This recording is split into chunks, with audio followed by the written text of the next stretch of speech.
What the hell is she doing out there? Christian Vanek's voice didn't rise. It never rose. But every man in that hallway took one step back, because when Christian Vanek got quiet like that, that particular quiet people got hurt. He was already moving toward the door. Sir, she's been out there for 12 minutes. He didn't look at the man who spoke. 12 minutes in the snow, no coat. His hand hit the door so hard the frame shook. And not one of you thought to tell me. Nobody answered, because in the courtyard, Olivia Bennett was still on her knees and Christian Vanek was already running. If this story already has you subscribed to this channel right now, follow every part to the very end and drop a comment telling me what city you're watching from. I want to see exactly how far this story travels. Get up. His voice came before she heard his footsteps. It came out of the dark and the cold like something physical, low-controlled, with that particular edge underneath it that Olivia had learned in 8 months meant he was not asking. She looked up from the snow. Christian Vanek stood 4 feet away from her as snow landing in his dark hair, his jaw tight enough to crack and his eyes fixed on her hands. Her bare, red, shaking hands pressed flat against the ground where she'd gone down.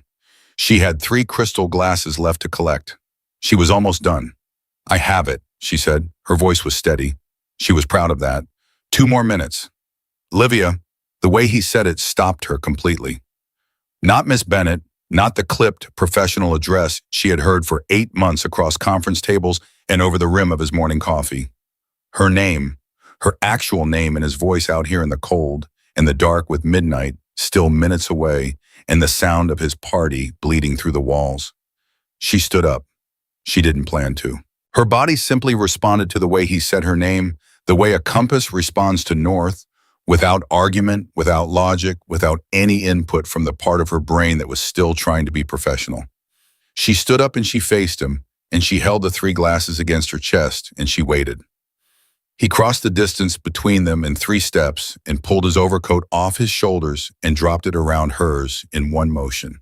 No hesitation, no ceremony, no discussion. The warmth of it hit her so hard her eyes stung. Inside, he said, now. The catering, I don't care about the catering. Mr. Vanek, the terrace still needs. I said I don't care. His voice didn't rise. It compacted, got denser, harder, the way pressure builds before something gives. He stepped close enough that she could see the muscle working in his jaw. 17 staff members in that building. Not one of them thought to tell me my secretary was on her knees in a snowstorm for 12 minutes. Not one. He looked at her hands again. His expression did something complicated. I'm going to have a conversation about that tomorrow that no one in this house is going to enjoy. It wasn't their fault, Olivia said immediately. I didn't tell anyone where I was going. It was my decision. You made a decision to go out in December without a coat and pick up glasses alone at midnight. He looked at her. Why? She opened her mouth. He held up one hand. Don't tell me it was because you wanted everything to run smoothly. I know that's what you're going to say. I'm asking you why you didn't ask someone for help. The question landed differently than she expected. She felt it somewhere she couldn't immediately identify. Because I could handle it myself, she said. You were shaking. I'm fine.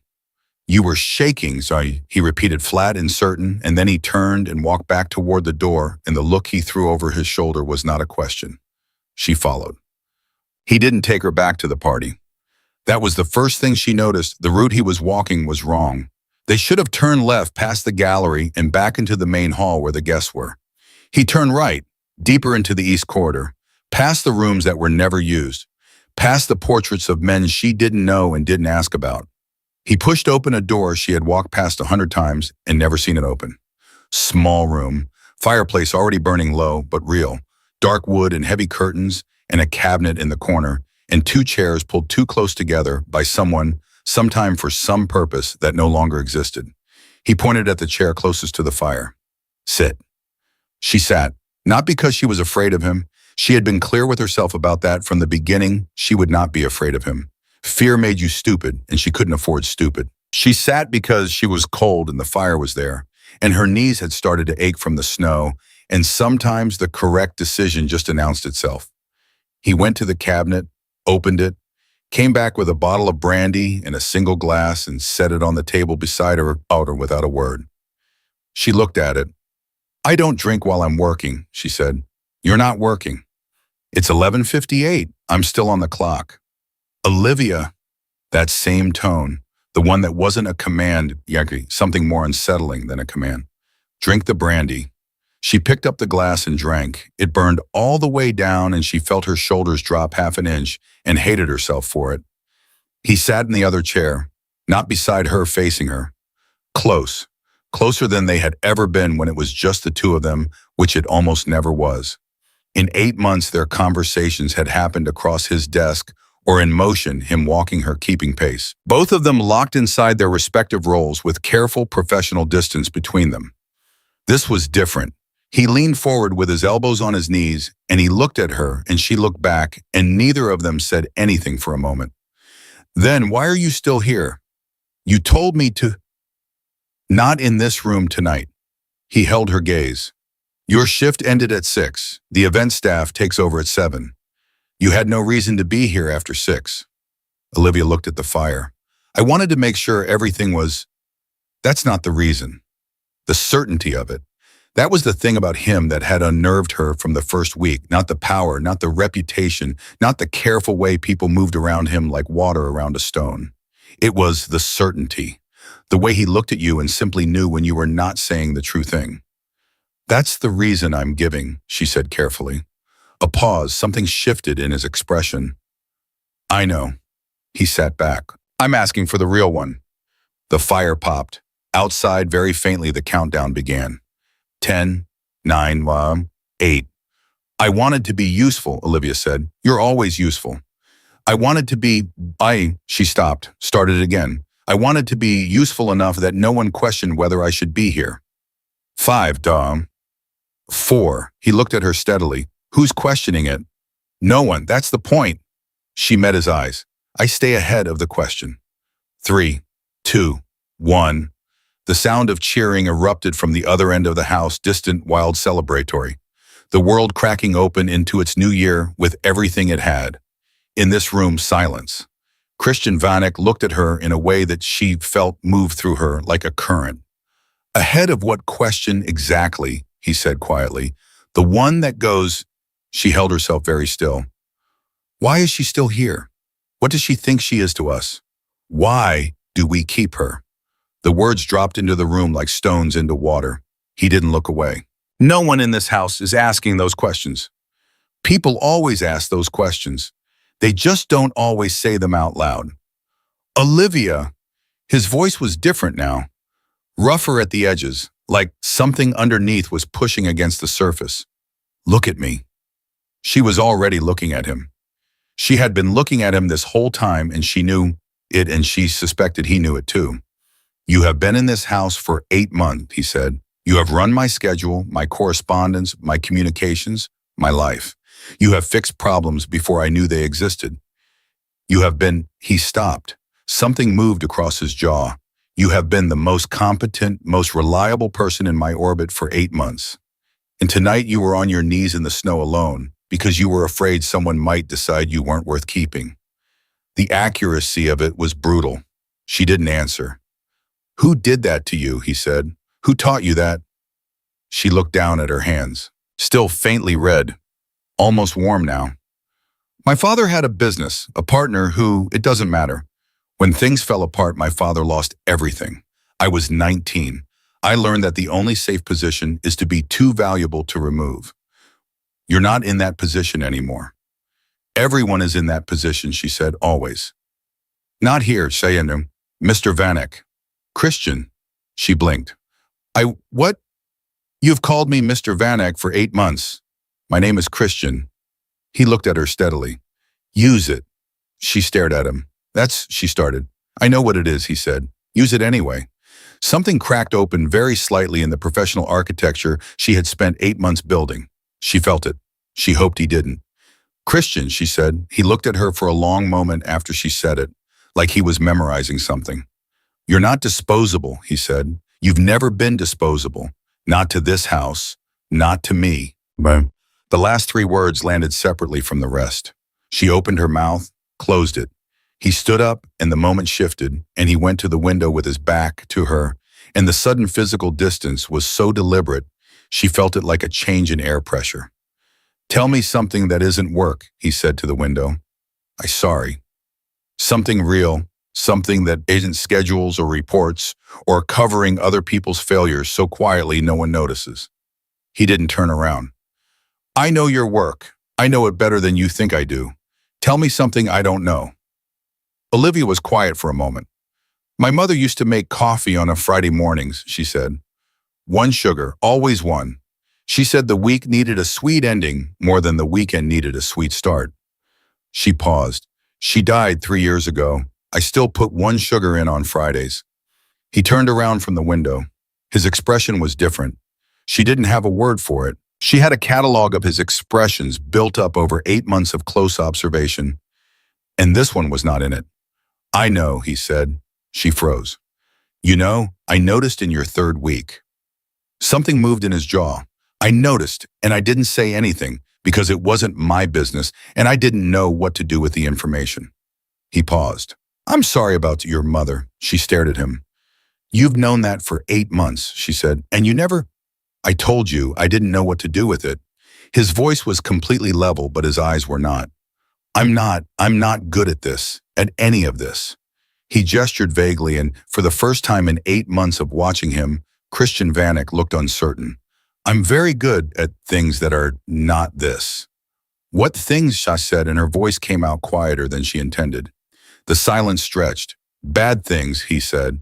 2 words, flat, self-condemning, no apology attached to them, which somehow made it worse, and also somehow made it more honest than anything else she'd heard from him. "I know what you are," Olivia said carefully. "I knew before I signed the contract. And you came anyway. I needed the job. You could have gotten another job." She looked at him. "Not like this one." Something flickered in his expression. "What does that mean?" She almost didn't say it. The professional part of her, the part that had survived this long by being careful, told her very clearly to stop right here, to pick up her brandy, to thank him politely, to go to bed.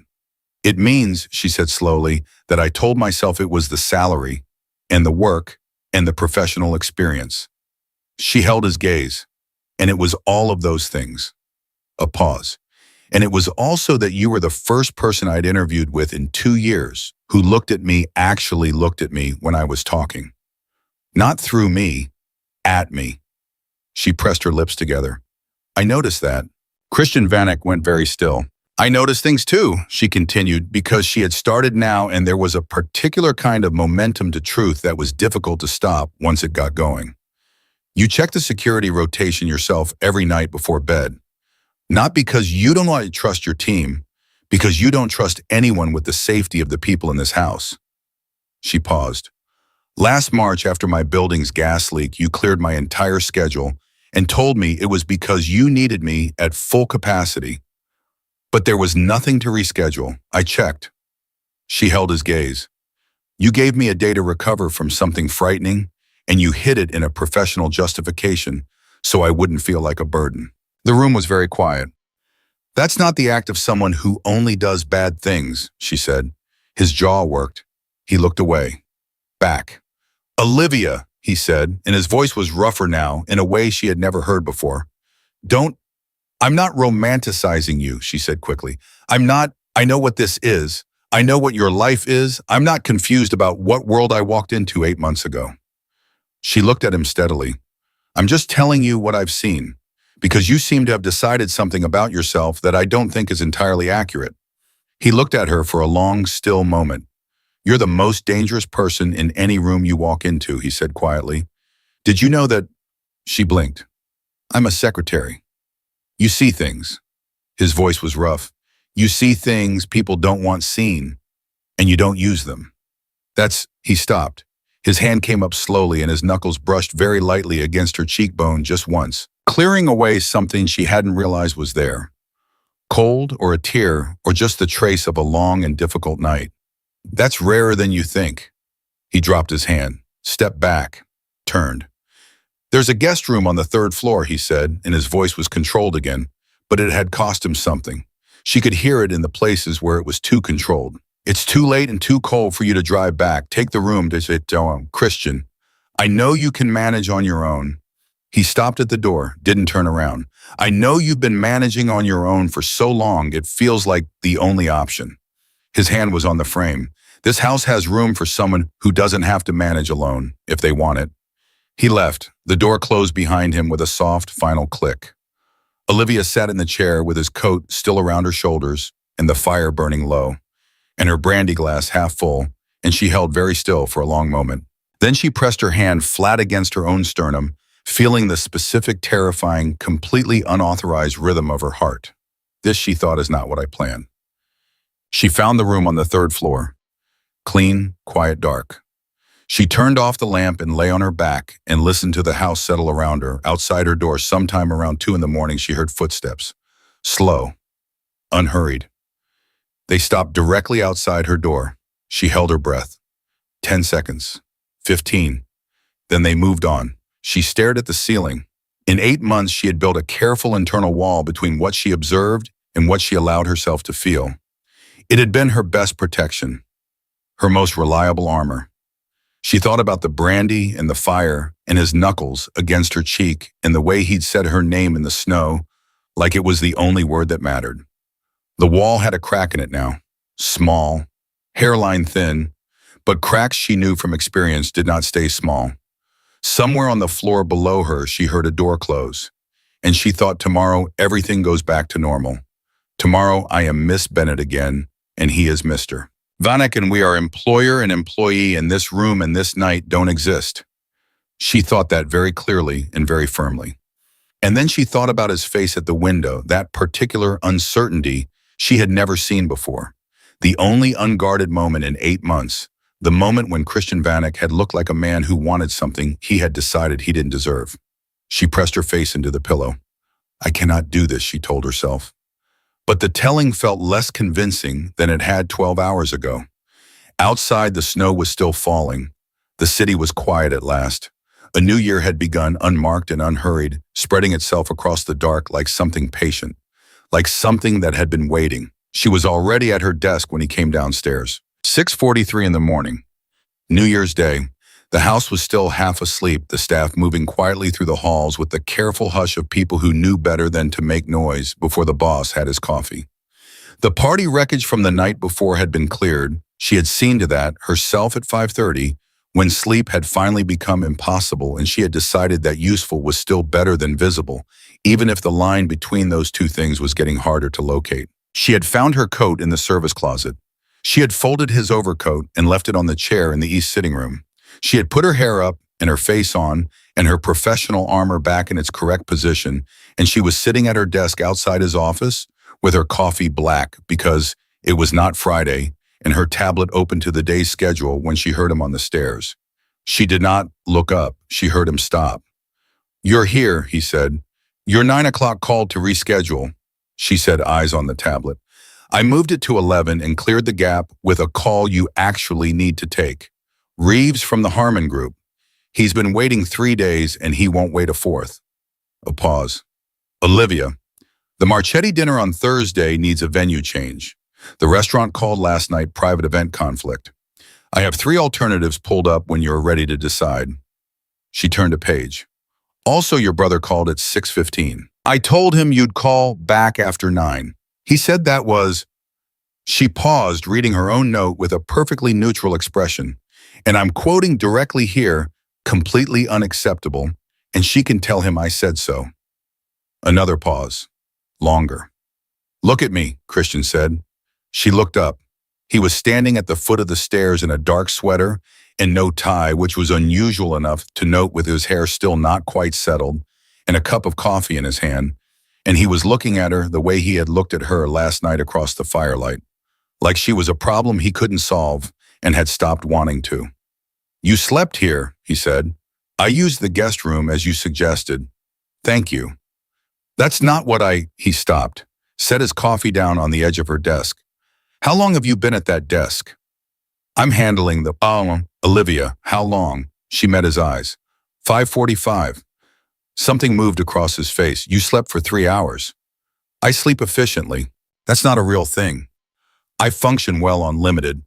Stop. He said it quietly, but it landed like a hand on her shoulder, firm grounding, impossible to argue with. Stop performing for me. I told you last night. You don't have to do that here. She held his gaze. Around them, the house was starting to stir, footsteps down the hall, voices in the kitchen, the distant clatter of the morning coming to life. They were not alone, not really. Anyone could turn that corner. I'm not performing, she said, keeping her voice professional. I'm doing my job. Your job doesn't start until 8. There's no such thing as your job doesn't start until 8 when you work for you, she said, and then immediately heard how that sounded and amended it. When I work in this position, the corner of his mouth moved, not quite a smile, something adjacent to it that she had never seen before last night and now couldn't stop noticing. Fair, he said, then quieter. Breakfast. I'm sorry, have you eaten? I had, don't say coffee. She closed her mouth. He picked up his own coffee and turned toward the dining room. Come eat breakfast. The schedule can wait 20 minutes. Christian, he stopped walking, didn't turn around. 20 minutes, he said, not unkindly, but final. You can bring the tablet. She brought the tablet. She told herself it was because she needed to brief him on the Reeves call. Which was true. That was absolutely a true and real and professional reason to sit across a breakfast table from Christian Vanek on New Year's morning while the house came back to life around them. She told herself that very firmly. He asked her about Reeves. She told him. He asked 2 questions, sharp, specific, exactly the right 2 questions, and made a decision in under 4 minutes that would have taken most executives a full meeting and a slide deck. She had always found this part of him compelling in a purely professional sense, the economy of his thinking, the way he cut straight to the center of any problem without ceremony. She was finding it less purely professional this morning. You're not eating, he said without looking up from his own plate. I'm eating. You've moved the eggs around 3 times. I'm thinking. Think and eat. You're capable of both. She ate a piece of toast. He looked satisfied in a way that was deeply annoying, and also something else she wasn't naming. They were almost finished when the door opened. Not the kitchen staff, not any of the house employees. The man who walked in was broad, dark-haired like Christian, but louder in every way, louder in his presence, in his footsteps, in the immediate grin that spread across his face when he saw the 2 of them sitting across from each other with coffee and plates and what was, if she was being honest, a very domestic silence. Marco Vanek, Christian's younger brother, 37 years old, functionally allergic to subtlety, and exactly the last person Olivia wanted in this room at this precise moment. Well, Marco said, he didn't say anything else. Just well, with the whole weight of an eyebrow raised so high it nearly clears his forehead. You said you'd call after 9, Christian said. He had not changed his expression at all. It is after 9. Marco pulled out a chair and dropped into it with the energy of a man who had never in his life waited to be invited to sit. Good morning, Miss Bennett. You're here early. Or, he glanced between them. Late, early, maman, Olivia said. Precisely. I was reviewing the morning schedule. At the breakfast table. Mr. Vanek asked me to brief him over. I'm sure he did, Marco said, and his voice was so full of something Olivia chose not to categorize that she set down her fork and picked up her tablet. I'll let you 2. Sit down, Christian said, and there was an edge in it now, not at her. She understood that instinctively, but she was the one sitting, so she sat. Marco looked at his brother. The grin had softened into something more careful, more knowing. Big night, he said. It was an event. Events happen. I heard about the snow situation. Olivia kept her eyes on her tablet. Did you? Christian said. Flat. Martinez told me. Said you came through the east corridor like the building was on fire. Marco tilted his head. He said he'd never seen you move like that. Martinez talks too much. Martinez is worried about you. There's a difference. Marco leaned back in his chair and looked at his brother with an expression that was several generations older than his age. The Petrov meeting is next week, Christian. You know that. Everyone knows that. And you spent New Year's Eve running my event, Christian said. Correctly, with appropriate attention to everyone on my property. That's not a discussion. That's not what Marco, one word. The room temperature dropped 2 degrees. Marco closed his mouth. looked at Olivia, then back at his brother.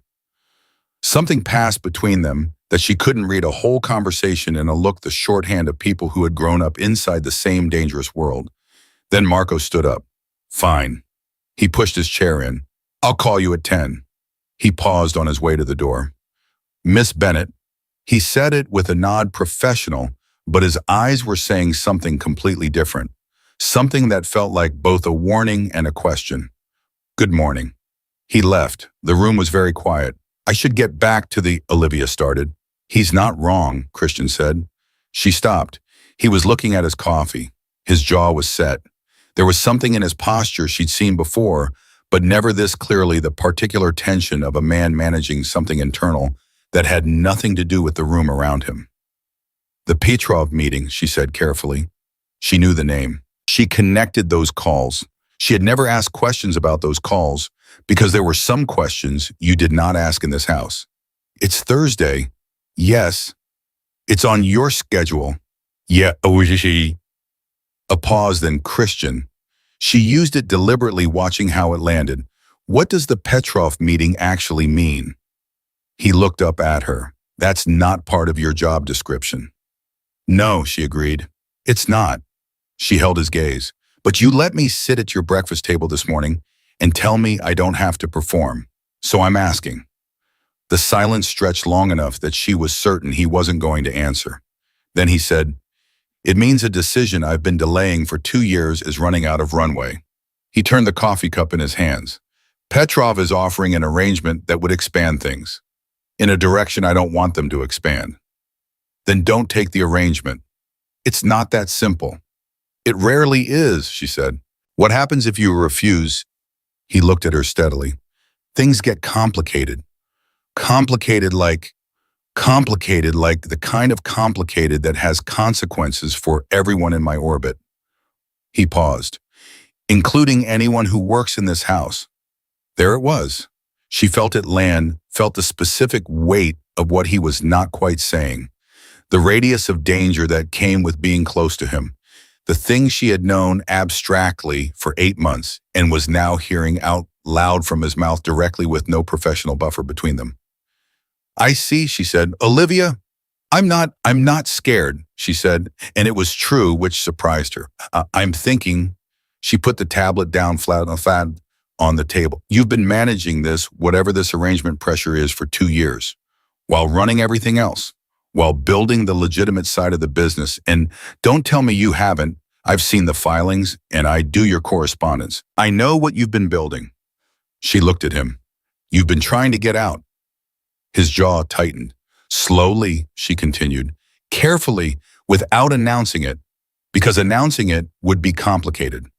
Yes. And Petrov is the complication, and Petrov, he said, is the complication. She was quiet for a moment. Outside the dining room, the house was fully awake now. She could hear the staff, the movement, the day assembling itself around them, the professional world clicking back into place. You need leverage, she said. He looked at her. Not my area, she added quickly. No, he agreed, but he was still looking at her. How did you? Because you're not a man who gets pushed into corners, she said simply. You get pushed toward them, and then you find the exit that was there the whole time. You need leverage against Petrov, something that makes refusing him less costly than accepting. She paused. Do you have it? A long moment. I'm working on it, Mom, he said. How long? Not long enough. He stood, picked up his coffee. The conversation was closing. She could feel it, the professional shutters coming down, the careful reestablishment of appropriate distance. Forget I said any of that. Christian, he stopped. I'm not going to pretend last night didn't happen, she said quietly. I'm not built that way. I tried to be this morning, and you called me out in about 30 seconds. She stood as well, and now they were both standing, and the distance between them was the length of a breakfast table, which felt both too far and not nearly far enough. I'm not asking for anything. I'm just telling you that I'm here, in whatever capacity is appropriate, but I'm not going to unsee what I saw last night. He looked at her for a long moment. Then Marco's voice came from the hallway. Christian Reeves is on the main line, says it's urgent. And the moment broke clean apart, and Christian turned toward the door, and he was the other man again, composed, controlled, the one who made grown men step backward in hallways. 11 o'clock, he said without turning back. Reeves' call. I'll have the file ready, she said. He walked out.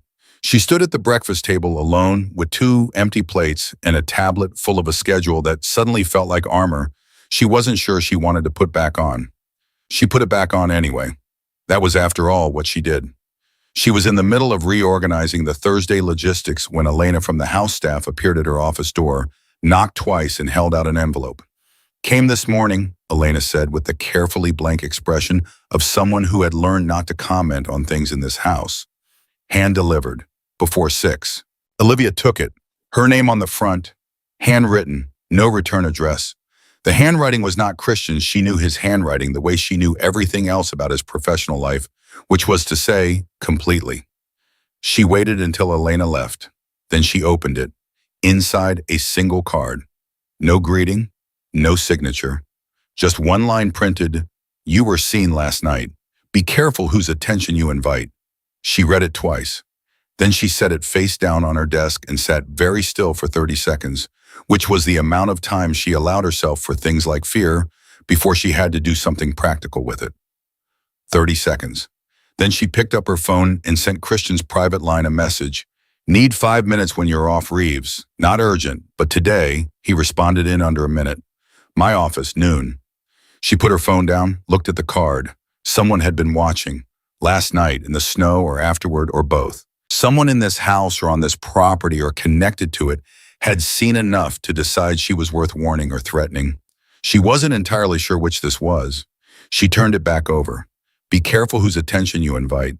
She thought about Marco's eyes at breakfast, about the name Petrov, about what Christian had said, consequences for everyone in my orbit.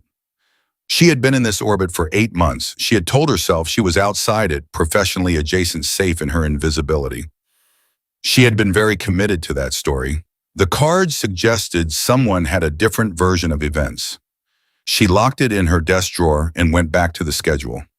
At noon, she knocked on Christian's office door, and he said, "Come in." And she came in and she put the card on his desk, face up, and sat down and waited. He picked it up. Read it. The stillness that came over him was not the professional kind. It was something older, something that came from a different part of him, the part she had only seen in glimpses, the part that had sent him running across a courtyard in the snow because someone on his property was in danger. "When did this come?" he said.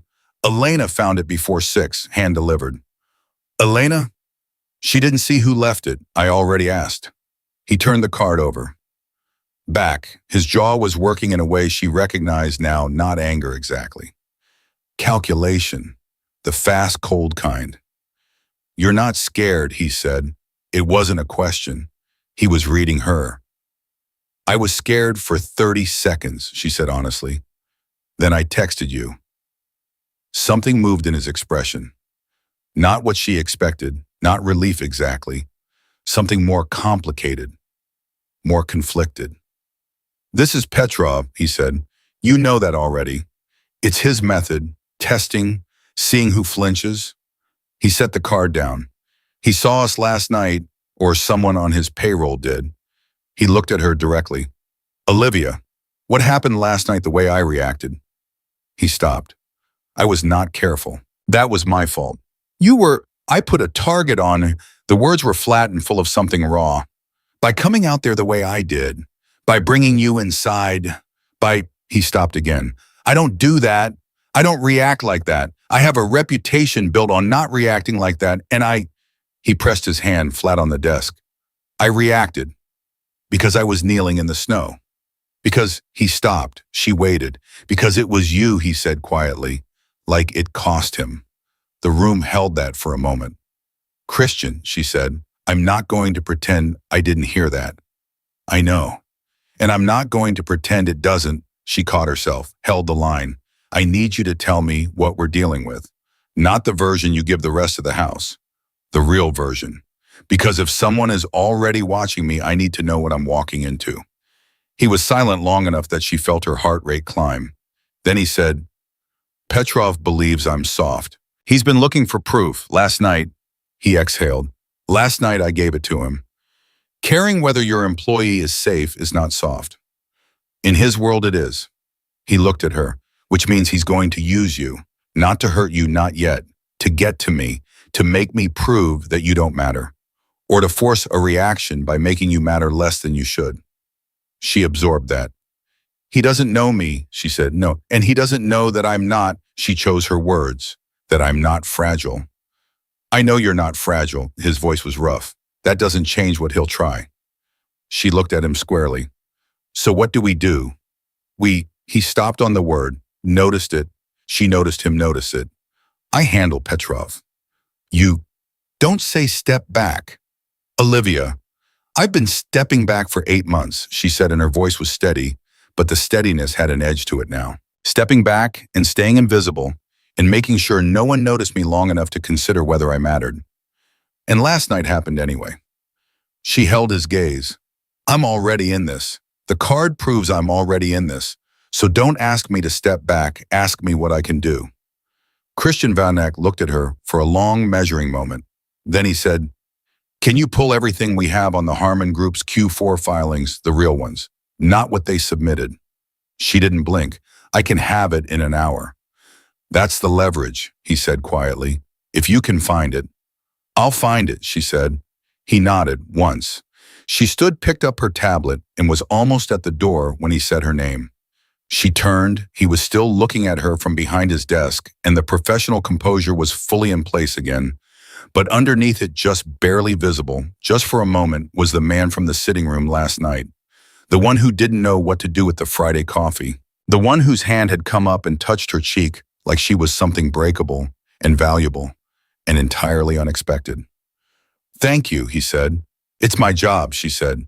No, he said. It isn't. She held his gaze for 1 second longer than she should have. Then she went back to her desk and opened every file she could find on the Harmon Group, and she didn't think about the card in her drawer, or the name Petrov, or the way Christian's voice had sounded when he said, because it was you. She found what she was looking for in 47 minutes. It was worse than she expected. And somewhere in the city, a man named Petrov was watching a clock and waiting to see what Christian Vanek would do next.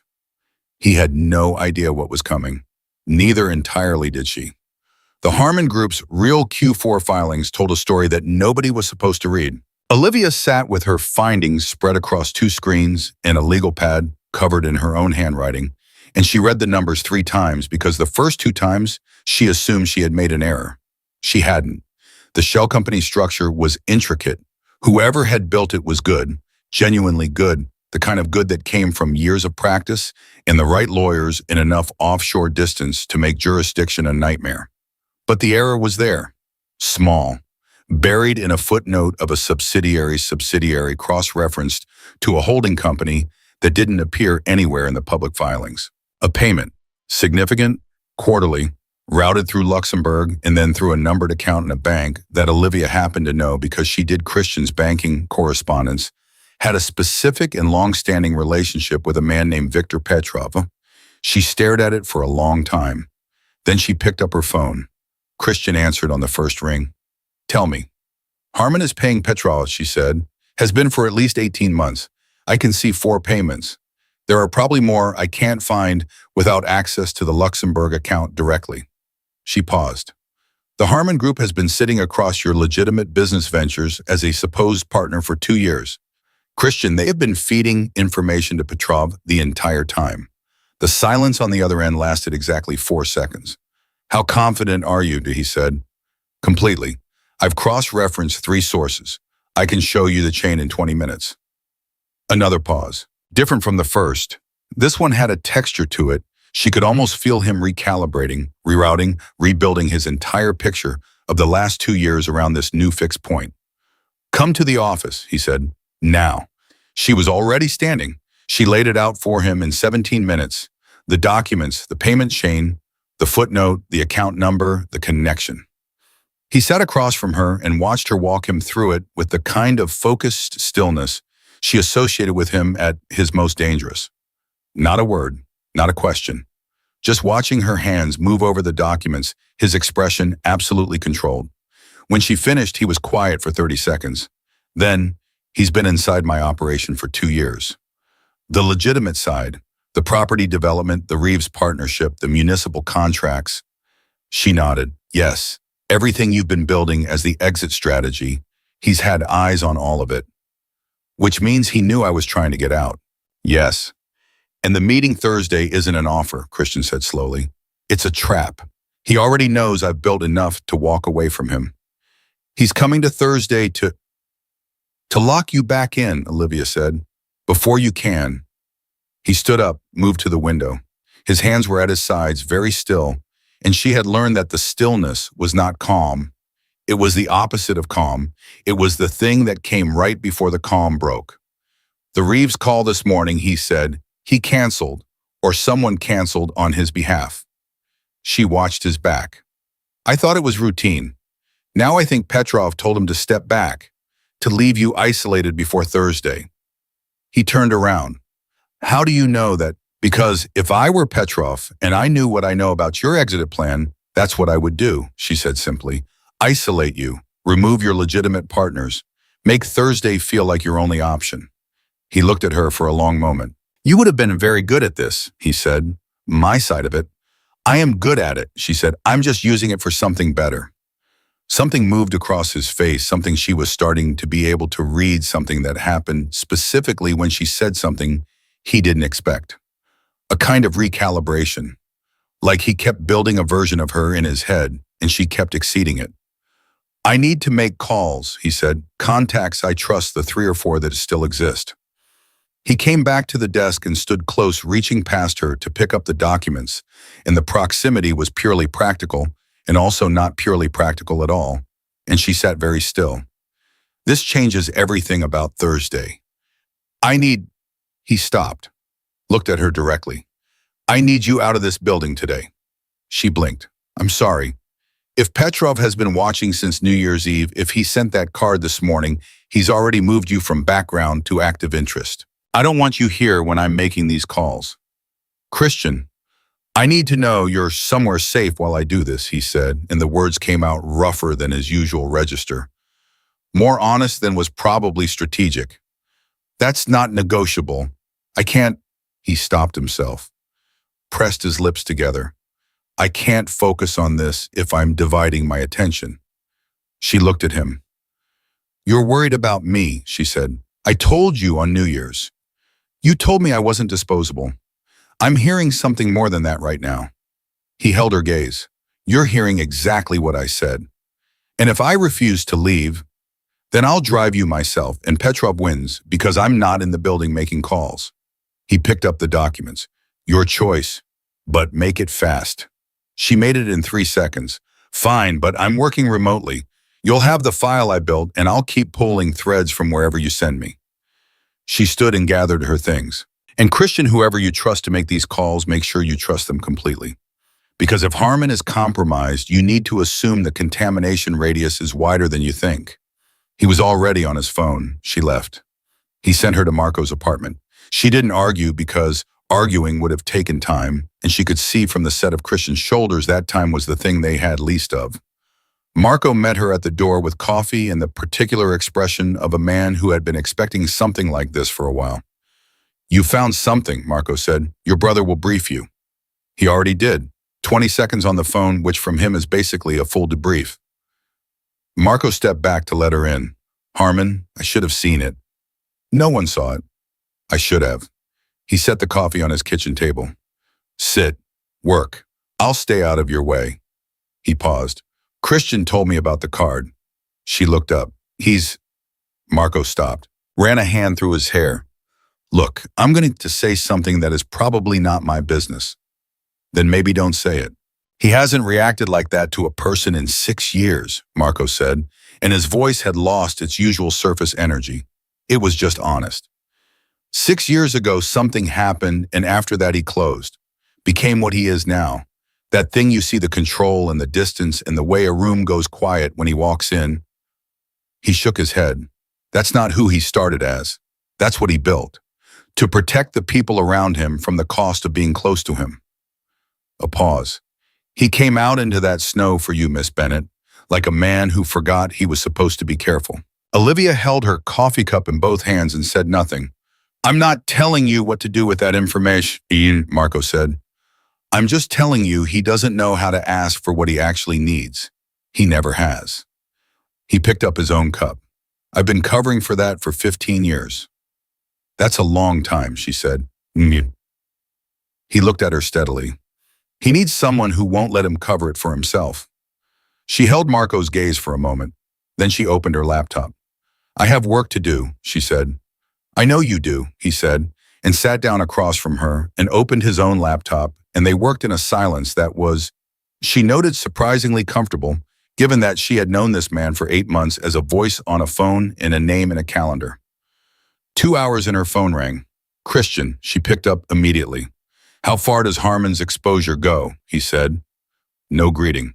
Beyond the payments to Petrov, there's a paper trail that touches at least 2 of your municipal contracts. If it goes public, it would destroy the legitimate business before it's fully established, he finished. Yes, that's what he's holding.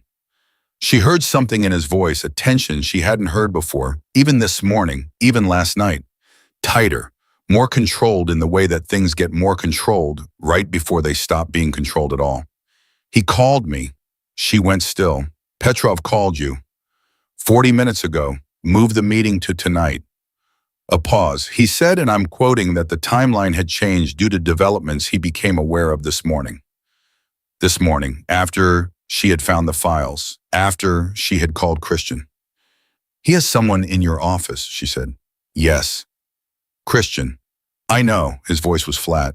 I'm dealing with it. Who knows you pulled the Harmon files this morning? You, me, now Marco. Then it's not Marco. I know it's not Marco. Your office. Someone physical. A sweep. Already happening. A beat. Olivia, the meeting tonight, Petrov wants me to come alone. Standard. And you're going. I have to go. You have leverage now. The payment chain. Leverage works best when you use it face to face, he said, when you can watch a man realize you have it. She heard him exhale. But there's something else. He mentioned you. The floor shifted slightly under her feet. He mentioned me by name. He said, a pause that cost him something.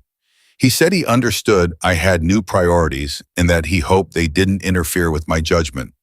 Then he said your name. His voice was very controlled. Clearly, specifically, your full name. She sat very still. He's using me to unsettle you, she said. It's working, Christian said, and the bluntness of it from him, who never admitted to being unsettled by anything, hit her squarely in the chest. I'm fine, she said immediately. I know you are. That's not the... He stopped. I need you to stay at Marco's until I'm back from this meeting. What time? Tonight. Late. Don't argue with me on this. I'm not arguing. She paused. I'm going to call Reeves. What? Reeves canceled this morning. If Petrov told him to pull back, Reeves did it because he doesn't know what Petrov is. I can tell him enough, not everything, but enough to get him back to the table. You need that partnership intact before you walk into tonight. Silence on the line. You'd have 3 hours, Christian said. That's enough. Reeves is cautious. He doesn't move fast. He'll move for this. She pulled up her contacts. I know what he cares about. Let me work. Another silence. Olivia. His voice had changed, quieter. The version she was starting to recognize as the real one. Be careful. Always, she said. I mean it. Not professional, careful, actually careful. I know what you mean, she said softly. She hung up and called Reeves.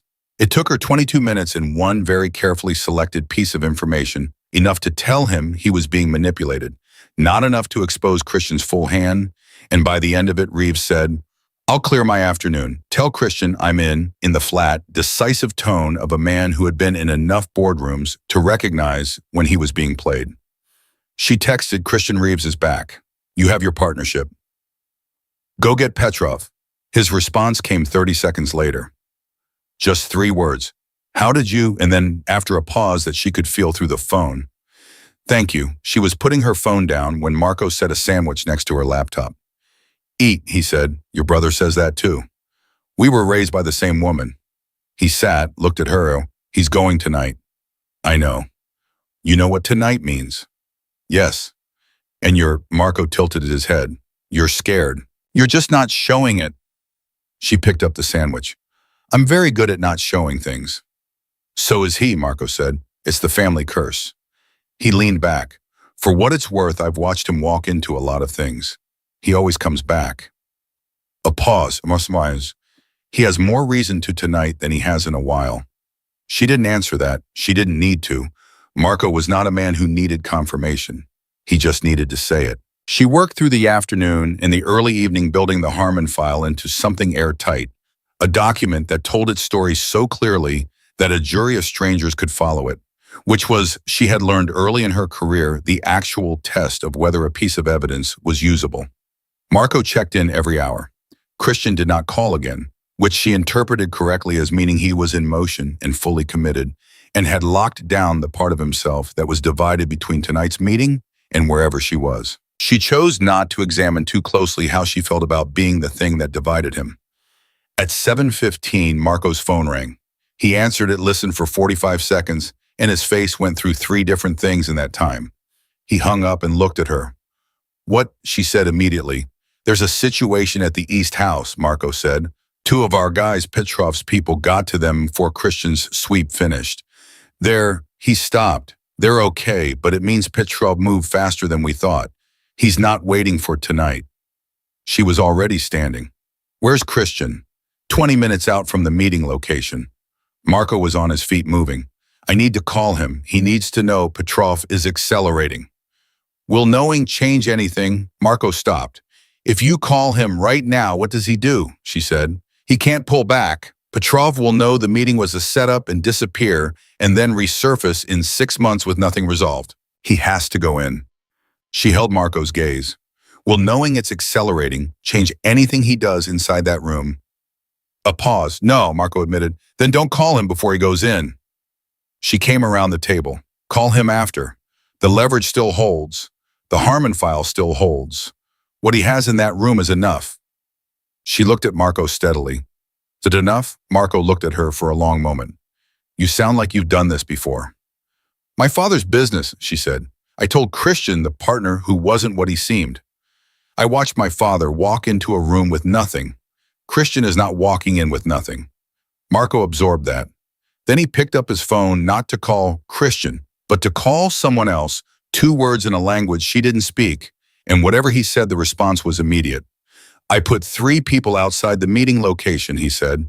They're not going in. Just present. Good, she said. You're very calm, he said. No, she said. I'm not. The evening pressed forward with the particular cruelty of all evenings when you are waiting for something and cannot do anything to affect its outcome. She made more coffee. She finished the Harmon file. She read it again. She fixed 2 sentences. She read it a 3rd time and found nothing wrong and made herself stop. At 9:41, her phone lit up, not Christian's number, a number she didn't recognize. She answered it anyway. Miss Bennett? The voice was accented, smooth, the kind of smooth that had been practiced. I hope the evening finds you well. She said nothing. My name is Victor Petrov, the voice said. I believe you have been learning about me today. She kept her voice completely even. I'm not sure what you can, please, he said, and there was almost amusement in it. We're past that. I'm calling because I want to offer you a piece of information frivolly as a gesture of good faith. A pause calibrated for effect. Christian Vanek is a man who destroys the people closest to him, not with intention, with inevitability. Another pause. The last woman who mattered to him 6 years ago, her name was Sophie. I wonder if he's mentioned her. The line was very quiet. I'll tell you something he won't, Petrov continued. She's alive. She didn't die the way the story goes. She left because of what his world cost her. He let that sit. I'm calling to give you the same opportunity she took. Walk away tonight. This is not a threat, Miss Bennett. I have no interest in you. This is a courtesy. She looked at Marco across the table. He had gone, still watching her face. Mr. Petrov, she said very clearly, very calmly, I appreciate the call. I want you to know that the document I finished building this afternoon, the complete payment chain from your account through Luxembourg to the Harmon Group, cross-referenced and sourced, has been sent to 3 separate recipients with instructions to open it If they don't hear from me by midnight tonight, she paused. So, good faith for good faith. Have a productive meeting. She hung up. Marco stared at her. Did you actually send it? He said. 40 minutes ago, she said, before you told me about the East House. Marco let out a breath that might in another man have been a laugh. Her phone rang again. This time it was Christian's number, and she picked up before the first ring finished and said, I know. He called me. I'm fine. A silence. Then rough stripped of everything but the thing underneath, what did he say to you? Nothing that changed anything. She kept her voice steady even though her hand was not entirely steady around the phone. How did it go? It went, he said. I'm 20 minutes away. Christian, he mentioned someone named Sophie. The silence this time was different, heavy, the kind that had history in it. I'll explain, he said, when I'm there. Okay, she said. Olivia. His voice dropped. Don't let anything he said, don't let it. I'm here, she said simply. Drive carefully. She put the phone down and looked at her hands. They were shaking, not from fear, from the accumulated weight of the day, pressing through the last of her composure. The card, that morning, the files, Reeves, the East House, Petrov's smooth voice naming a woman she'd never heard of, in a tone designed to land like a blade. All of it arriving at once in her hands, which shook for exactly 30 seconds. Then she pressed her palms flat on the table and breathed. Marco said nothing. He refilled her coffee. He sat back down. They waited. At 10:23, the front door opened, and Christian Vanek walked in looking like a man who had come through something and was not yet entirely sure which side of it he'd landed on. He looked at Marco first, a quick, assessing look that covered everything necessary in under 2 seconds. Then he looked at Olivia. She stood. He crossed the room and stopped in front of her, and he looked at her the way he had looked at her in the snow, like she was the fixed point in a room that had been moving too fast. You sent the file, he said. Yes. Before he called you, yes. How did you know? I didn't know, she said. I just prepared. She looked up at him. Did it work? He had 3 options, Christian said. Make a move tonight and watch the file go to every regulatory body on 2 continents by midnight. Proceed with the original arrangement and watch me walk away with a weapon he can't take back. Or, he paused, step back, exit the arrangement. Let me close the door and seal it. He chose option 3, she said. He chose option 3. The room breathed. It's not over, Christian said. Men like Petrov don't choose option 3 and then go home and forget about it. He'll come back to this in a year, 2 years, with a different angle. His voice was steady. But tonight it's done. Tonight it's done, Marco said from across the room. I'll take it. Christian didn't look at his brother. He was still looking at Olivia. Sophie, she said quietly. Yes. You don't have to. I know I don't have to. He exhaled, long, like he'd been holding it for 6 years. I want to. I owe you that. He glanced at Marco. Marco picked up his coffee and walked very deliberately into the other room and closed the door. Christian sat down at the kitchen table. For the first time since she'd known him, he looked not diminished, not weakened, just human, fully weight-bearingly human. Her name was Sophie Crane, he said. We were together for 2 years, 6 years ago. I was different then, still in the deep of it. The business, the world, everything I'm trying to leave behind. He looked at his hands. She asked me to choose, the life or her, and I chose wrong. His voice was flat, self-aware in the way that only comes from years of living with a decision. Not because I didn't love her, because I was afraid that choosing her meant admitting I could be afraid. He looked up. She left. She's in Portland now. She has a good life. I know because I made sure anonymously from a distance that she was safe. Olivia absorbed this. Petrov told me she died. She said, I know he did. He's used her before as a story, a cautionary tale about what my world does to people. His eyes met hers. She didn't die. She left because I gave her no reason to stay. Those are different things. She looked at him for a long moment. Are you telling me this as a warning? She said. I'm telling you this, he said carefully, because you have earned the truth. All of it, not the version I give other people. He held her gaze. And because Petrov is going to keep using what he knows about me to try to reach you. And I'd rather you know it first, from me. She sat down across from him.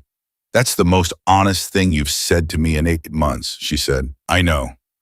You're still afraid, she said, of choosing wrong again? He didn't answer. Christian? She waited until he looked at her. Sophie left because you chose wrong. I'm still sitting here after a card in my desk drawer, a phone call from Viktor Petrov, and a full day of being your leverage in a war I didn't know I'd enlisted in. She looked at him steadily. I didn't leave. The room was very quiet. You should sleep, he said finally, and his voice was rough in a way that had nothing to do with the meeting or Petrov or any of the night's logistics. I know, she said. Neither of them moved. Neither of them moved for a long time. That was the thing about the truth. Once it was in a room, it changed the air pressure. You couldn't unsay it. You couldn't go back to the version of the conversation that existed before it. Christian had said what he said, and Olivia had said what she said, and now they were sitting across a kitchen table at nearly 11 o'clock at night with the wreckage of an entire day between them and nowhere left to hide behind professionalism. It was Marco who finally broke it, opening the door from the other room with the careful nonchalance of a man who had been listening to every word. I have a guest room, he said. 2, actually, both made up. He looked between them with an expression of perfect neutrality that fooled absolutely no one. Christian, you should stay. Roads are bad. Olivia, he gestured down the hall. Second door. There's a lock if you want it. Christian looked at his brother, a long, flat look that communicated several things. The roads are fine, Christian said. The roads, Marco said pleasantly, are terrible. Black ice on the bridge. I heard it on the radio. He went back to his coffee. Second door, Olivia. Good night. She looked at Christian. He looked at her. The corner of his mouth did that thing, not quite a smile, that adjacent thing, and he shook his head once slowly, and she thought even now, even after all of this, he still looks like himself, still contained, still certain, just less alone inside the certainty than he used to be. Good night, she said. Good night, he said, quiet, pacific. She went to the second door. There was in fact a lock. She did not use it. She lay in the dark and listened to the apartment settle around her, the low murmur of the brothers talking in the kitchen. Too quiet to catch words, just the rhythm of two people who had been through enough together that conversation required no performance. After a while, the murmur stopped. A door closed. Another silence. She stared at the ceiling. Sophie Crane, she thought. Portland, a good life. Anonymous safety from a distance. She understood what that cost him. She understood it in the specific way of someone who had watched her own father make a choice he couldn't take back and then carry it so quietly for so long that by the time it was visible, it was permanent. Christian had made a choice 6 years ago and rebuilt himself entirely around never making it again. Built the distance and the control and the quiet that could drop a room's temperature by 10 degrees, built all of it as a wall between what he was and what he was afraid of becoming. And then New Year's Eve happened, and he had come across a courtyard in the snow without remembering to be careful, and the wall had a crack in it, and his name was in her mouth now, instead of behind a professional title, and Viktor Petrov had said her full name in a smooth, accented voice designed to remind her exactly what this world cost. She thought about what she'd told Marco. I'm not scared. She had been honest. She was not scared of Petrov. She was not scared of the file in her drawer, or the phone call, or the long-waited day that had just ended. She was scared of exactly one thing, and it had dark hair and a jaw that tightened when it was trying not to feel something, and it had said because it was you in a voice that it immediately tried to take back. She closed her eyes. She was still awake when the knock came. Soft. 2 taps, the kind of knock that was giving her an option, not demanding an answer. She got up and opened the door. Christian was standing in the hallway in the dark with no coat and no armor, and just his face, which was doing something she had never seen it do, something open, something that had given up the work of concealment for the night. I can't sleep, he said. I know, she said. Neither can I. He leaned against the door frame, not coming in, not retreating, just present, which was its own kind of honesty from a man who had spent 6 years perfecting the art of strategic absence. I want to ask you something, he said. Ask. When Petrov called you, he paused. When he said your name and told you about Sophie and made his offer, what did you feel? She considered lying. Old habit. She let it pass. I felt cold, she said. Not afraid, just cold. The way you feel when you realize a situation is more real than you allowed yourself to believe. She looked at him. I'd been allowing myself to believe this was contained, that there was a version of this where I was adjacent to your world without being inside it. She paused. Petrov ended that version. I'm sorry, he said, and he meant it. She could always tell. Don't be sorry, she said. I made choices too. I stayed. I pulled the files. I called Reeves. She held his gaze. I'm not a person things happen to Christian. I make decisions. I made them today and I'll make them tomorrow, and I need you to stop apologizing for the fact that they have consequences. He looked at her for a long moment. You're angry, he said. I'm not angry. You are, slightly. The corner of his mouth. You get precise when you're angry. Your sentences get shorter. She stared at him. You've been analyzing my speech patterns. 8 months, he said simply. She pressed her lips together. I'm not angry, she said again more slowly.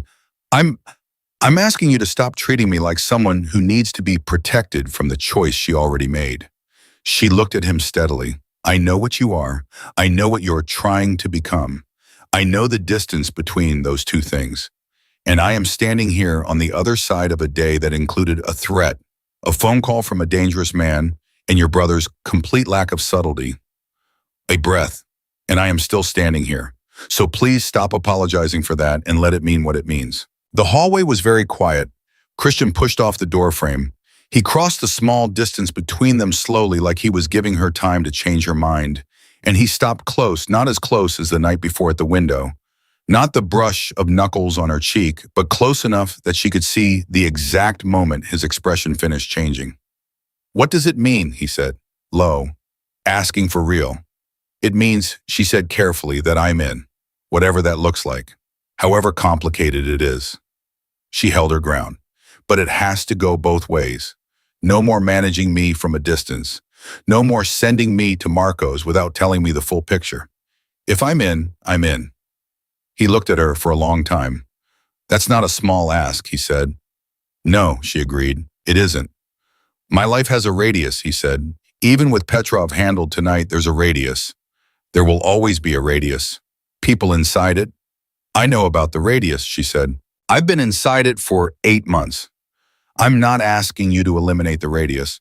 I'm asking you to stop pretending I'm outside it and when I'm not. Something settled in his face.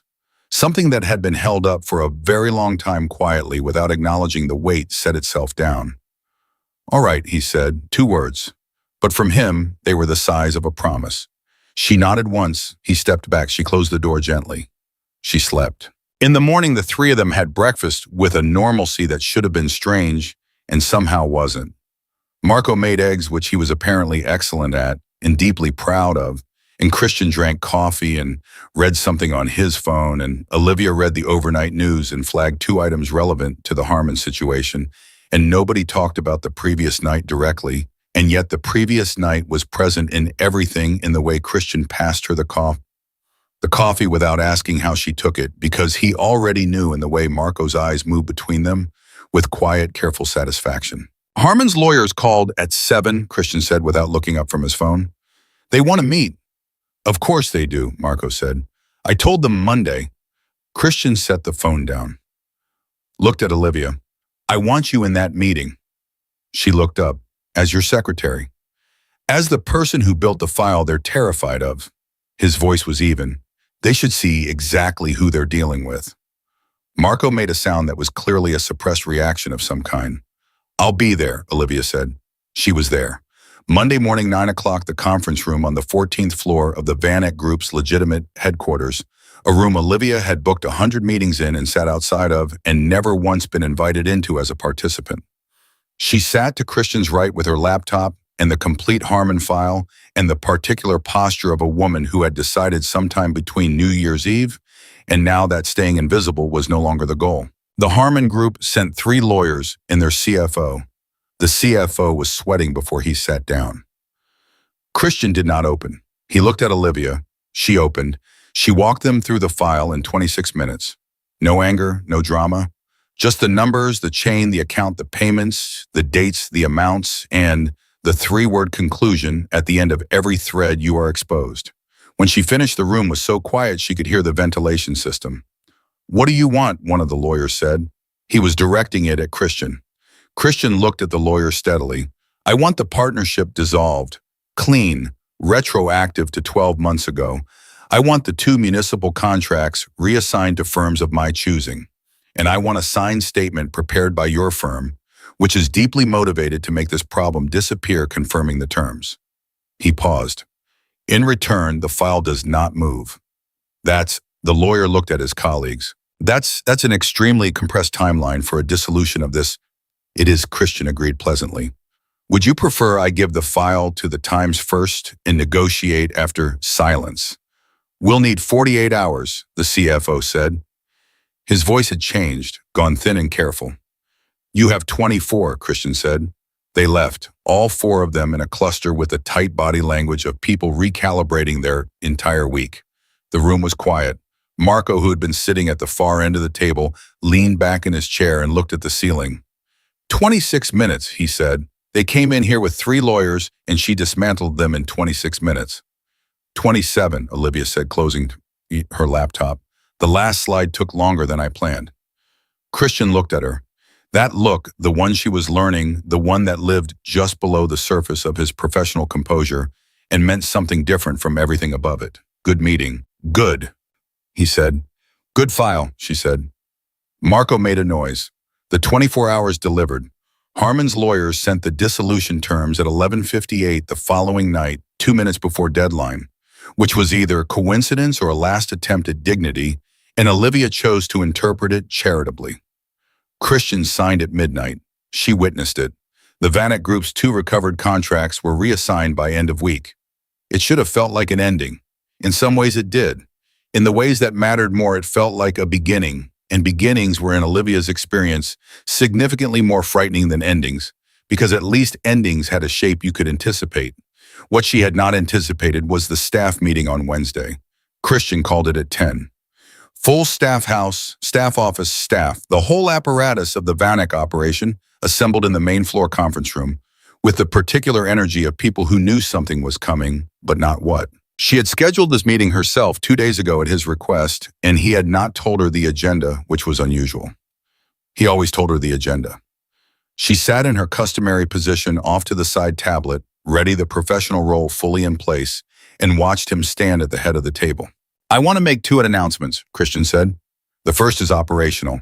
The Harmon partnership has been dissolved effective immediately. The municipal contracts it was attached to are being reassigned. The legitimate business division is moving forward on the timeline we established 18 months ago. He paused. The second is organizational. He looked across the room. Founder. Olivia Bennett's title is changing effective today. She is no longer my secretary. She is Director of Operations for the Vanek Group's legitimate business division. The room went very still. Olivia went very still. That position, Christian continued with the calm of a man who had made his decision and was not revisiting it, has a full mandate, resource authority, hiring authority, and a seat at every table that matters. He looked at her directly. She's earned it, several times over. I should have done this sooner. She felt every eye in the room move to her. She held Christian's gaze and kept her face composed and thought, you could have warned me. He read it. The corner of his mouth moved. He had done it this way on purpose. Because if he had warned her, she would have argued. She would have said it was too fast, too visible, too much. She would have found 12 professional reasons to stay smaller than she was. He knew that about her, had known it. She understood now for a long time, and he had removed the option. She pressed her lips together. Thank you, she said, clear, into the room. He nodded once. Meetings adjourned. The room broke into noise. People moving, talking, the specific buzz of an organization recalibrating around a shift in structure. Marco was next to her in under 30 seconds. He planned that, Marco said low. I know he planned that. He asked me last night if I thought you'd fight it. What did you tell him? I told him you'd fight it if he gave you the chance. Marco's eyes were bright. He said he wasn't giving you the chance. She looked across the room to where Christian was talking to 2 department heads, his posture easy, his expression controlled, completely at home, in the architecture of the decision he had just made. He's impossible, she said. Absolutely, Marco agreed. You're welcome. She walked across the room. The two department heads reading whatever was on Christian's face excused themselves efficiently. You could have told me, she said quietly. You would have argued. I had points. I know you did. They were wrong. He looked at her steadily. You have been running operations in this organization since month 2. The title is not a gift. It is a correction. She held his gaze. You announced it in front of everyone. So it couldn't be quietly reversed later. By anyone, including you. His voice was very level. You don't get to shrink back, Olivia. Not anymore. Not here. She looked at him for a long moment. That, she said, is the most high-handed thing you have ever done. Possibly, he agreed. I'm furious, I know. And grateful, she admitted, because she was underneath the fury in the deep and honest place where she kept the things she didn't say easily, both at once. That's efficient of you, he said. She laughed. It came out before she could stop it. Genuine surprise, the kind of laugh that happens when something catches you off guard and your body responds before your brain can manage it. She saw his face change when she laughed, the same way it had changed the night she called him on the Friday coffee, the same way it had changed in the snow, that particular recalibration. Like a man discovering a room he didn't know existed in a house he thought he knew completely. Come to dinner, he said, tonight, not the house. Somewhere outside. A pause. With me. Specifically with me. I want to be clear about what I'm asking. She looked at him. You're asking me to dinner. I am. As your director of operations. As Olivia Shyam, he said, who I have wanted to have dinner with for approximately 6 months and have been finding professional justifications not to. The room was emptying around them, people filing out back to work the meeting over. 6 months, she said. The March schedule thing, he said. When I cleared your calendar after the gas leak. I realized then. He looked at the table for a brief moment, that rare, unguarded look. I realized I had spent 2 days thinking about you more than about anything else, and that the correct professional response was to address a situation I could not actually professionally address. He looked back at her. So I gave you the day off and told myself it was about capacity. I knew it wasn't about capacity, she said. I know you knew. His voice was quiet. That was also the day I understood you were paying the same kind of attention I was, and I was not prepared for that. She held very still. Are you prepared now, she said. He held her gaze. No, he said honestly, but I'm done waiting to be. She picked up her laptop from the table. 7 o'clock, she said. And you're choosing the restaurant because I am not doing the labor of choosing where my own, she stopped, chose the word, where you're taking me. He looked at her with something that was quietly and completely the most unguarded expression she had ever seen on his face. 7 o'clock, he said. She walked out of the conference room with her laptop and her new title and 6 months of answered questions moving through her like current. And she did not let herself feel the full weight of it until she was back at her desk, which was now apparently the desk of a director, with the door between her and the conference room closed. Then she sat down, pressed her hand flat on the desk, breathed. Her phone buzzed. Marco, I heard. Dinner tonight, details. And then before she could answer, never mind, he just told me himself. He actually told me himself. Mark the calendar. She was still looking at her phone when Christian's office door opened and he leaned out. Reeves is online too, he said. He wants to congratulate you on the new title. He heard fast. Word travels, she said. It does. He looked at her for a moment. You look different. I feel different. Good different. Yes, she said. Good different, Ed. She picked up the phone. I'll take Reeves. He went back into his office. She answered the call. Reeves was warm, genuine, impressed in the specific way of a man who respected competence and didn't bother hiding it. Tell me something, Reeves said near the end of the call. The Harmon situation, you found that? Yes. Christian told me. She paused. He told you it was me. He told me specifically and with a degree of, I'll call it emphasis, that left no ambiguity about who built the case. Reeves paused. You know, I've worked adjacent to the Vanek operation for 2 years. That man does not volunteer information about his people. He guards them. Another pause. He's not guarding you, he's showing you. She was quiet for a moment. Thank you, Mr. Reeves, she said. Enjoy the new role, he said. You've earned it several times over. She hung up, sat for a moment, then stood and walked to Christian's office door and knocked once. Come in. She opened the door. He was at his desk reading something, and he looked up. He's showing you, she said. That's what Reeves said. That you're not guarding me, you're showing me. Christian held her gaze, said nothing. To Reeves, to the staff, to Petrov's contacts, to everyone who needs to understand the new structure of this organization. She looked at him. You're doing it on purpose. Yes, he said. It's protection, she said slowly. In your world, visibility in the right context is protection. If everyone understands I matter, if my position is public and clear and endorsed from the top, then moving against you costs too much, he said. Yes, she absorbed that. That's why the staff meeting, she said, not just the title, the announcement, public, witnessed. Yes, Christian. She stepped into the office. She stopped. That's the most thorough thing anyone has ever done for me. He looked at her for a long time. 7 o'clock, he said quietly. I'll pick you up. I'll be ready, she said. She went back to her desk. She had 4 calls to return and a restructured operations plan to begin and a new title to grow into, and she did all of it with the specific grounded focus of a woman who had spent 8 months being careful about what she allowed herself to want and had finally, with both eyes open, stopped being careful.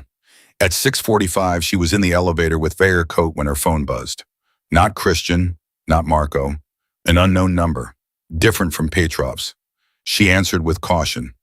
Miss Bennett? A woman's voice, calm, American. My name is Sophie Crane. I think we need to talk. The elevator doors opened on the ground floor. Olivia stood very still. How did you get this number, she said. The same way you found the Harmon file, Sophie said. I'm careful and I have resources, and I've been watching this situation for 3 weeks. A pause, sorry. I'm not calling to warn you off. I want to be clear about that. I'm calling because there is something Christian doesn't know, something Petrov told him tonight at that meeting that wasn't in the deal you negotiated. Her voice was steady, urgent in a controlled way. Something that changes the picture, and you need to know it before tomorrow. Outside the lobby doors, Christian's car pulled up. Olivia watched it through the glass. Tell me, she said.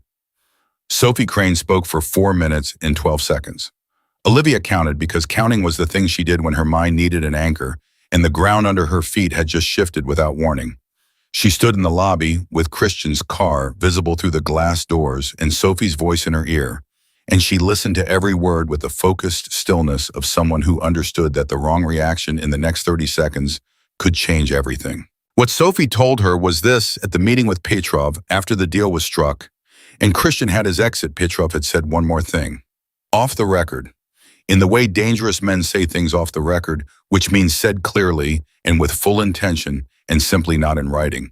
He had told Christian that the Harmon file was not the only copy of certain documents, that there was a second set older from the years before Christian started building his exit from the deep years held by a third party Petrov controlled, and that if Christian's new direction ever became inconvenient, that second set would find its way to people who would make very specific use of it.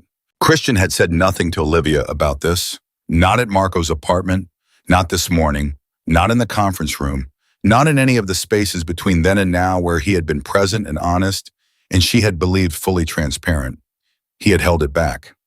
Why are you telling me? Olivia said into the phone. Her voice was even. She was proud of that.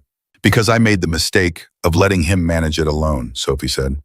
6 years ago, he told me everything was handled, and I believed him, and I found out later that handled meant he had absorbed something enormous and was carrying it by himself because he decided I didn't need the weight. A pause. I left because I thought he didn't trust me. I found out 2 years later that he trusted me completely. He just didn't trust himself not to hurt me with the truth. Her voice was careful, not bitter, just honest in the way of someone who had done a great deal of work to get there. He's doing the same thing again. I can hear it in how Marco talks about him. You've been talking to Marco. Marco reached out 3 weeks ago. He was worried. Another pause. He said Christian was different, that something had changed in him. That there was someone he didn't say your name, but I knew from the way he didn't say it that it mattered. A breath. I'm not calling to compete with you, Miss Bennett. I'm not calling to reclaim anything. That door closed years ago, and I closed it myself, and I don't regret it. Her voice was quiet but clear. I'm calling because Christian is about to do what he always does with the things that scare him most. He's going to decide it's his to carry alone. And if you let him, you'll both spend the next 6 years being sorry. Olivia watched Christian's car through the glass. The driver was at the wheel. Christian was in the back, probably reading something, probably already thinking 3 moves ahead of wherever Petrov thought this was going.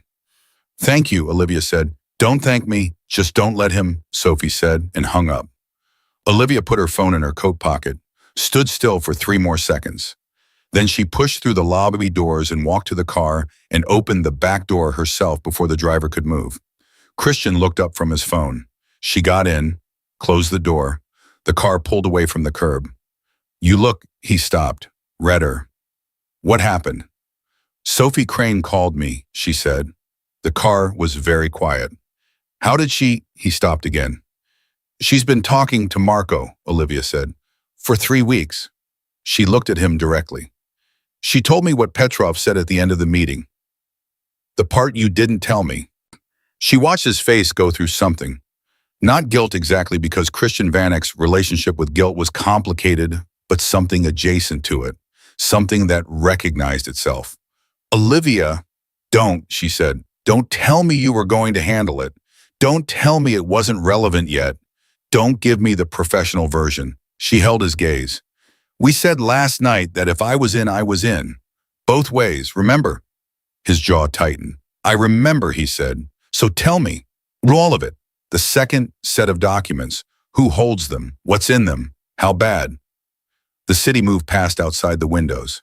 He looked at her for a long moment, measuring something, making a decision. She could almost see the exact moment he made it, the slight shift in his shoulders, the exhale. The documents go back 8 years, he said, before the legitimate transition, before any of the exit planning.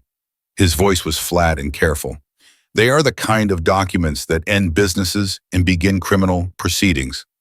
The legitimate operation I've built, the contracts, the partnerships, Reeves, all of it would not survive contact with what's in that file. He looked at his hands. I have spent 4 years building something clean because I understood that the only real exit was to make the clean side too valuable to destroy. If those documents surface, everything I've built as the alternative becomes irrelevant. Who holds them? A man named Carver. He's a lawyer, disbarred in 2 states, which tells you everything about his usefulness to men like Petrov. He paused. He operates through a firm in Geneva. I've known about him for 3 years. I've been building a case to neutralize him legally, slowly, carefully, the right way, and I was 18 months from being able to move on it. And Petrov accelerated the timeline by approximately 18 months. His voice was controlled, entirely controlled in the way that things are when the person speaking them is under significant internal pressure. Yes, she sat with that for a moment. Does Marco know? Marco knows about Carver.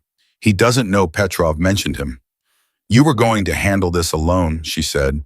I was going to handle it correctly, he said. And there was an edge in it, not at her, she understood that now, at himself. There's a difference. Christian, she waited until he looked at her. What you just told me, does it change what you want to build? The legitimate operation, the exit, all of it? No. Does it change what happened last night? This morning, the conference room today? A pause, no bon. Then why, she said quietly, would you carry it alone? He looked at her with something that was almost helpless, which was the rarest thing she had ever seen on his face. Because people I care about don't. He stopped. Don't what? They don't get to keep good things, he said. In my experience, they either leave or they get used against me or they. He pressed his lips together. I have a very consistent track record, Olivia. I know about your track record, she said. Sophie told me hers, and I'm telling you mine right now. She turned in the seat to face him fully. I am not Sophie. Not because she was wrong for you, she wasn't. She was honest and brave, and she made the right choice for herself. But I am not her. I found a threatening card in my desk on New Year's morning, and I locked it in a drawer and texted you and kept working.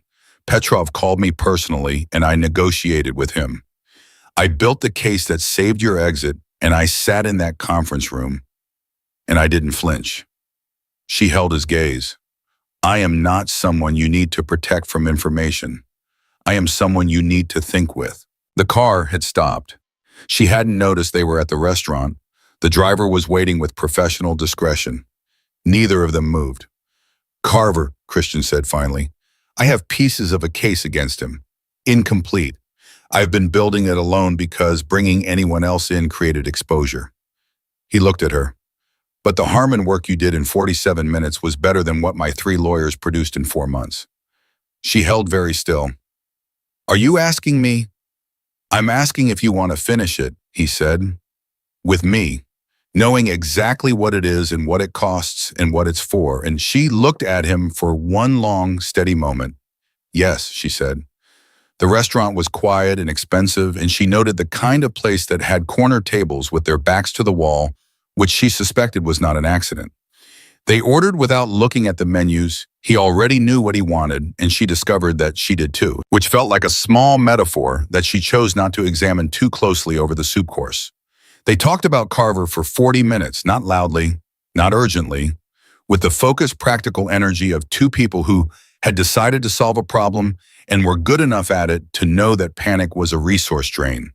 By the time the main course arrived, she had 3 ideas, 2 of which were legal, one of which was adjacent to legal, in a way that she outlined carefully, and that he listened to with a complete, unguarded attention she had learned to recognize as his version of enthusiasm. That would work, he said when she finished. I know it would work, she said. You knew before you suggested it. I know before I say most things, she said. It's why I'm good at my job.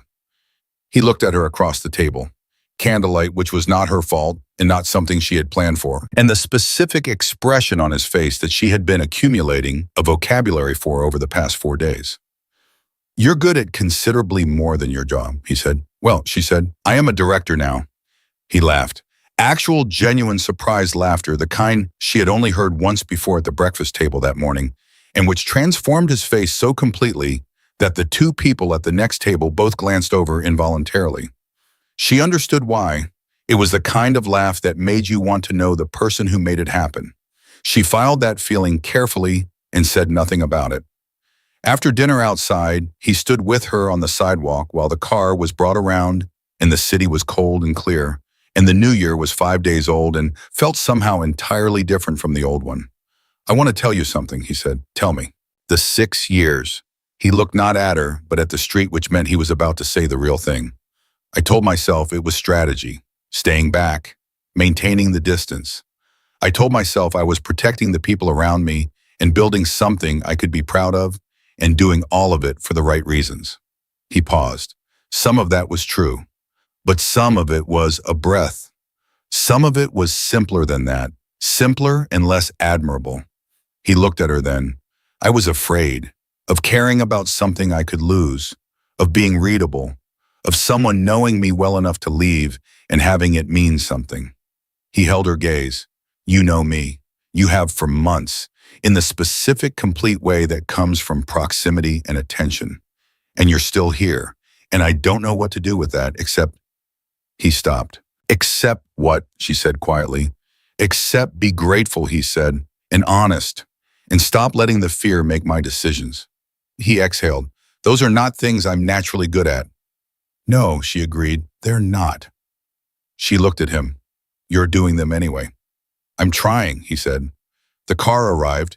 He opened the door for her, which she let him do, and when she was inside, he leaned down and said very quietly, close enough that it was only for her, I'll have the Carver preliminary files on your desk tomorrow. The full picture, everything. She looked up at him. Thank you. Don't thank me, Anita, he said. Just a pause, the corner of his mouth. Come back. I'll be at my desk at 7, she said. I know you will, he said. That's not what I meant. She held his gaze for one long moment. I know it isn't, she said. He closed the door. The car pulled away. She sat back and looked out at the city and let herself feel it, the full, undiluted weight of the last 5 days pressing through from New Year's Eve to now. From a courtyard in the snow to a restaurant table to a man saying, "Come back," with everything he couldn't yet say packed into the space around those two words. She pressed her hand to her sternum. Old habit, the check-in, the measurement, the question of what's actually happening in there. What was happening in there was clear. Had been clear for longer than she had allowed herself to admit. She took out her phone, opened a new message, typed, "I'll come back. I always do." Sent it. His response arrived before the car reached the first intersection. 3 words I know. Finally. She smiled at her phone in the dark of the car and did not try to manage it.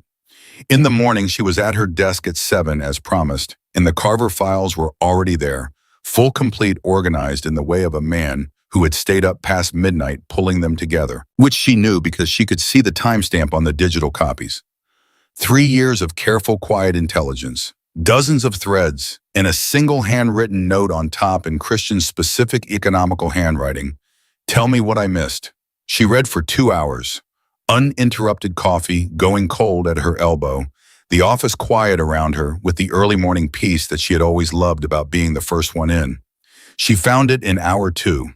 Not buried, it was almost obvious once you knew the Harmon payment structure from New Year's research, once you knew what pattern to look for. Carver had a pressure valve, a single account. If anything happened to him, arrest, incapacitation, death, the documents released automatically.